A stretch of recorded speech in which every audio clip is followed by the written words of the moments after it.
My family kicked me out of my grandfather's funeral, accusing me of destroying the family. But when the lawyer read the will, they regretted everything. I never expected my grandfather's funeral to turn into a scene from a soap opera. But then again, I never expected my family to turn on me either. Grandpa was my rock.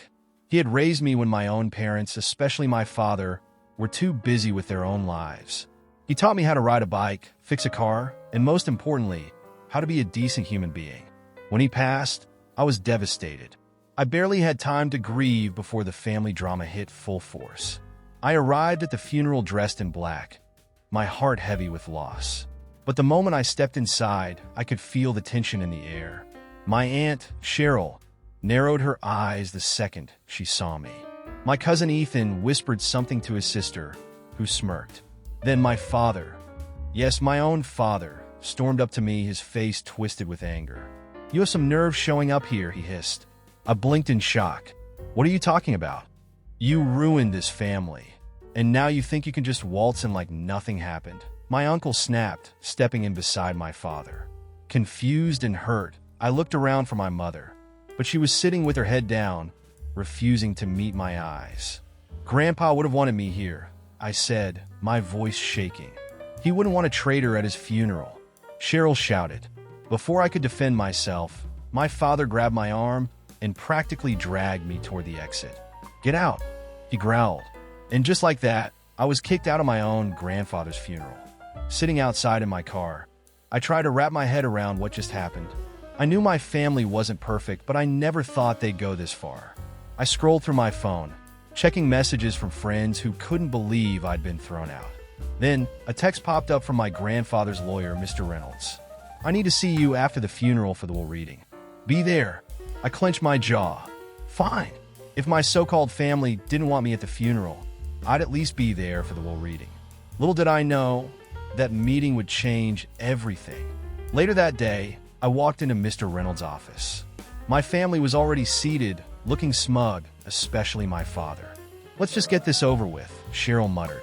Mr. Reynolds cleared his throat and began reading the will. At first, it was nothing surprising, donations to charities, small gifts to old friends.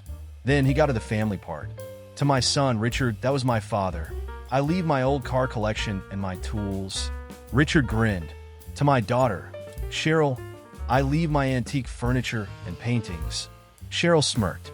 "To my grandchildren, I leave my words of wisdom and the hope they find true happiness." The cousins shifted uncomfortably. Then Mr. Reynolds paused, looking directly at me. "And finally, to my grandson, Alex, I leave my house, my savings, and full ownership of my company." The room went dead silent. "What?" my father exploded.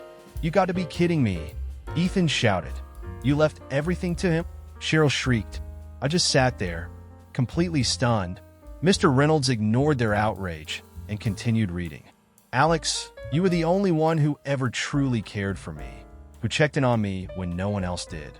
The rest of the family only came around when they wanted something. You stood by me when I was sick, when I needed help. That's why I'm giving you everything."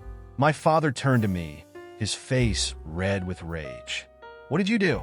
You manipulated him, didn't you?" "I didn't do anything," I shot back. "I just treated Grandpa like family. That money should be ours." Cheryl snapped.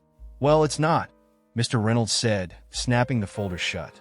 "Alex is the rightful heir, and if anyone tries to contest this, be prepared for a long, expensive legal battle."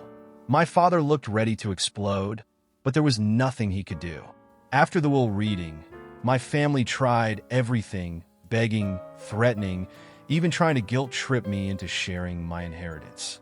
But I remembered how they treated me at the funeral. They had made their choice. I kept the house, moved into it, and ran Grandpa's company just as he wanted. Meanwhile, my father and Cheryl ended up selling their belongings to pay off debts. They had kicked me out of the funeral, accusing me of ruining the family. But in the end, they were the ones who had destroyed it with their own greed. And Grandpa? I think he would have been proud of how it all turned out.